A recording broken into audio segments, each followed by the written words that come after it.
Eh bien, bonjour tout le monde, c'est Alex. Le Moyen-Âge s'installe doucement alors que l'Empire romain, autrefois si puissant, tombe en ruine de jour en jour. La transition entre le monde latin et le monde germanique se poursuit, et les Gaulois que l'on nomme depuis -50 les Gallo-Romains changent d'occupants. Découvrons ensemble le passage d'une France antique à la France médiévale par l'histoire du peuple des Francs.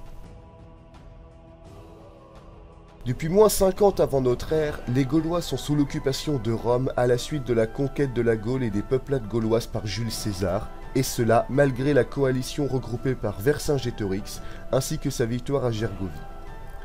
La résistance gauloise sera définitivement écrasée à la bataille du siège d'Alésia, et petit à petit, la civilisation romaine viendra se marier avec la culture gauloise, donnant l'appellation de Gallo-Romains pour définir les habitants de la province romaine de Gaule, soit les Gaulois romanisés.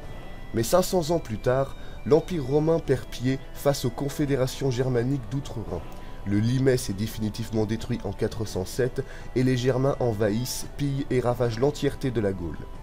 Après ce difficile passage et la chute définitive de Rome en 476, 5 entités politiques indépendantes les unes des autres prennent place en Gaule. 3 germaniques avec le royaume de Franc, le royaume des Burgondes et le royaume des Visigoths, une romaine avec le royaume de Soissons et une celtique avec la Bretagne. Un conflit pour le contrôle de la Gaule et des Gallo-Romains débute alors, et le vainqueur écrira l'histoire de Gaule pour les siècles à venir.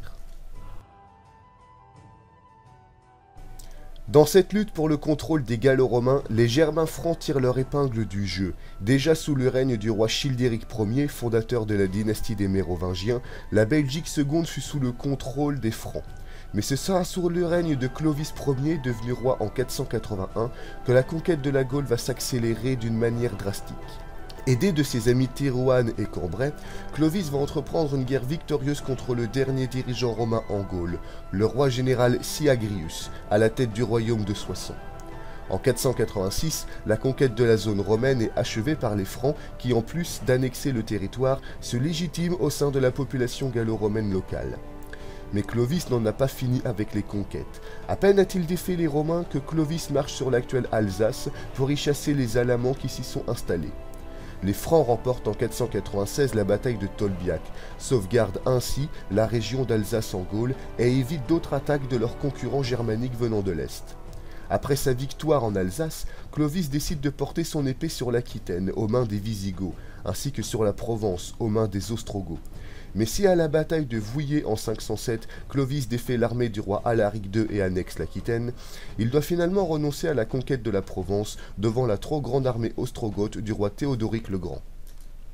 Mais à la mort de Clovis en 511, son royaume fut gouverné par pas moins de 4 rois, Thierry, Clodomir, Childibert et Clotaire. En effet, Clovis n'avait pas réglé sa succession, ce qui entraîne un règne de 4 rois en même temps. Malgré ce désordre, cela n'empêche pas Childibert et Clotaire de conquérir la Bourgogne en 534, ainsi que la Provence la même année, et d'y chasser Burgondes et Ostrogoths. Le royaume fut finalement réunifié sous le règne de Clotaire Ier en 558, divisé à nouveau en 561, puis réunifié par le règne unique du roi Clotaire II en 613. À la suite du règne de Clotaire II, son fils le roi Dagobert prend la tête du royaume. S'installe alors une apogée pour l'ensemble des Francs, tant sur le plan politique, où les Francs sont les souverains germaniques les plus puissants d'Occident, que militaire, où les campagnes franques conduisent leur armée jusqu'au Danube, et enfin économique. Pourtant, bien que son règne fût incroyable de prospérité, il marqua cependant le dernier roi tout-puissant de la dynastie des Mérovingiens.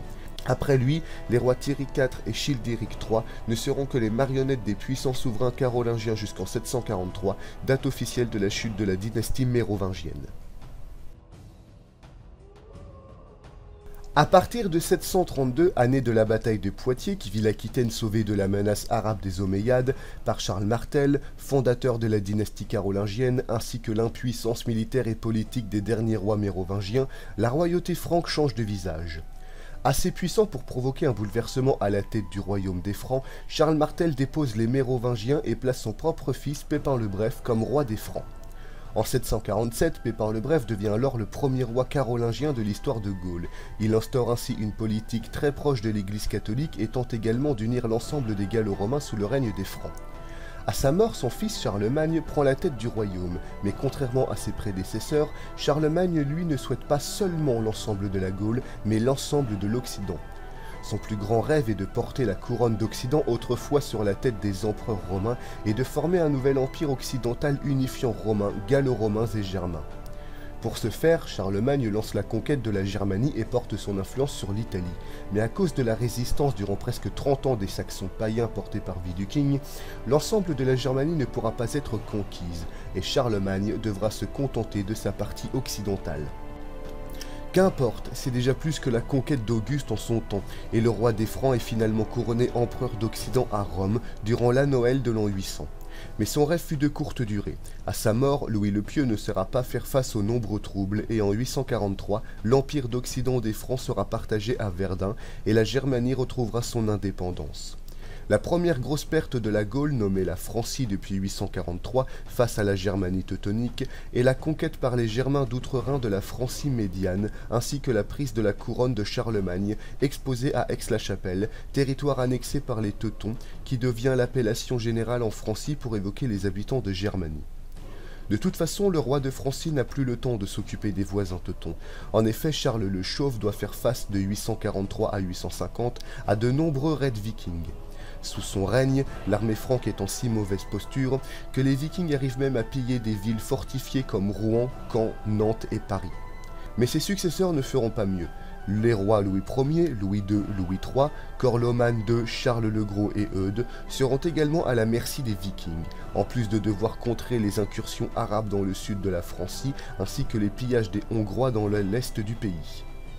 La dynastie carolingienne connaît alors une période de lente décadence, jusqu'au règne de Charles le Simple, qui doit céder le duché de Normandie aux Vikings et qui peine à contenir les Arabes au sud et les Hongrois à l'est. Mais avec l'affaiblissement des Carolingiens, la dynastie des Robertiens prendra temporairement le pouvoir. Se trouvant à la tête du royaume de Francie, elle développe enfin petit à petit le royaume de France. Les Robertiens seront sur le trône de France de 888 à 997, soit durant 99 ans, avant de se faire remplacer à leur tour par les Capétiens, mais cela nous le verrons plus tard. Autrement, c'est à partir du début du règne de leur dynastie que l'on n'évoque plus la Gaule ni la Francie, mais bien la France et son royaume, le puissant royaume de France. Eh bien, j'espère que cette vidéo vous a plu. Si c'est le cas, vous savez ce qu'il vous reste à faire. Moi, je vous dis à la prochaine pour une autre vidéo. Ciao tout le monde!